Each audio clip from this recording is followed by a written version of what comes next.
Hello everyone, welcome back to another video and welcome back to the channel. Before we get started, be sure to click subscribe and click the bell to get notifications on all upcoming film and television content.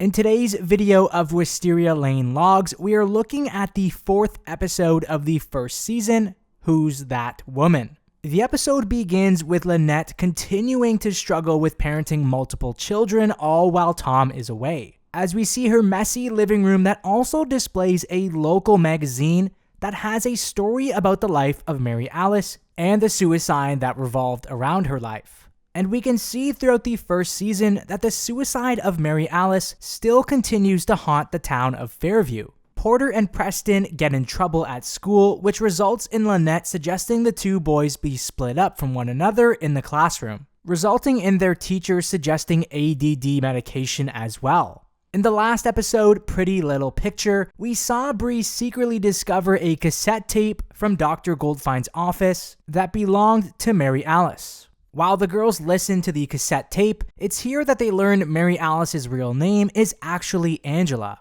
The girls decide to confront Paul about this discovery and the note that was left behind in the pilot episode, which is something we'll see later on in this episode. We watch the battle between Susan and Edie over Mike Delfino continue, with the two going out of their way to try and secure dates with Mike. Because of Edie's house fire that happened in the pilot episode, we learned that Edie had moved in with Martha Huber, and we watch Edie spill the beans to Martha about Susan being attracted to Mike, which makes Martha wonder about the measuring cup that Martha found a few episodes back, linking Susan to Edie's fire. With Bree and Rex's marriage in shambles, we see that she's unwilling to tell her children, Andrew and Danielle, the truth about their parents' separation, as she comes up with these nonsensical stories about their father's whereabouts. Later, we watch Martha surprise Susan at her house, and with Martha being the nosy neighbor that she is, we know that she is up to something no good, as she startles Susan with the news of her knowing that she burned Edie's house down,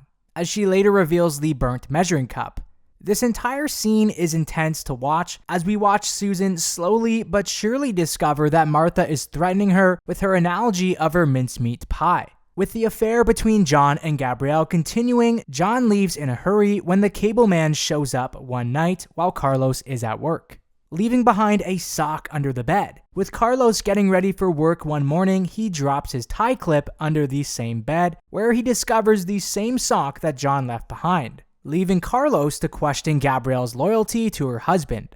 Gathering for their weekly coffee and tea nights, the girl decide to include Paul for one of them, where they confront him about the death of Mary Alice and the secrets that remain in the shadows about her death. We watch Paul break down crying once the girls hand him the note, and he later storms out. With tensions rising in the Vandekamp home over the separation of Bree and Rex, this seems to affect Andrew the most, as Bree makes a surprise visit to Andrew at a local strip club, which is one of the most iconic scenes throughout the series.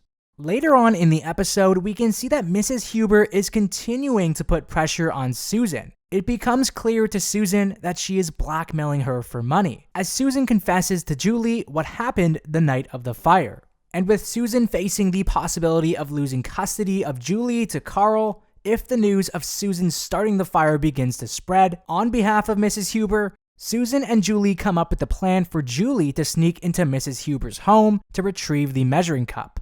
However, their plan goes sideways when Mike suddenly arrives, and to make matters worse, Edie arrives too, causing Susan to stall her while she tries to go inside. Julie ultimately recovers the measuring cup in the end.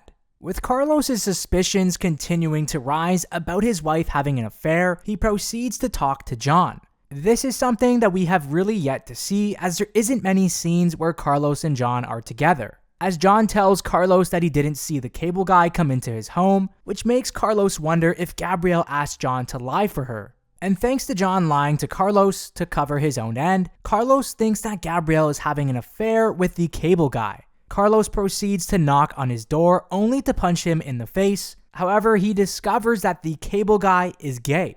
Towards the end of the episode, Paul confronts Gabrielle and Lynette to tell them that Mary Alice would leave ugly notes to herself and leave them around the house only for Paul and Zachary to find. Gabrielle and Lynette immediately state what we as an audience and them as characters Think of Paul's wild and crazy story once he walks away. That this entire story is a lie. That Paul is hiding the truth about Mary Alice's suicide, which is the reason why he's putting his house up for sale. At the beginning of the episode, Porter and Preston's school teacher recommended that the boys be put on ADD medication. Lynette firmly declined the offer to calm her boys down, as Lynette realizes towards the end of the episode that medication is not an option for her children, despite her almost giving into it. The episode ends with Paul hiring a private investigator to discover who sent the note to Mary Alice. If you enjoyed this episode of Wisteria Lane Logs, be sure to let me know down in the comment section below and your thoughts about this episode. For more film and television analysis, keep it locked here, right here on this channel.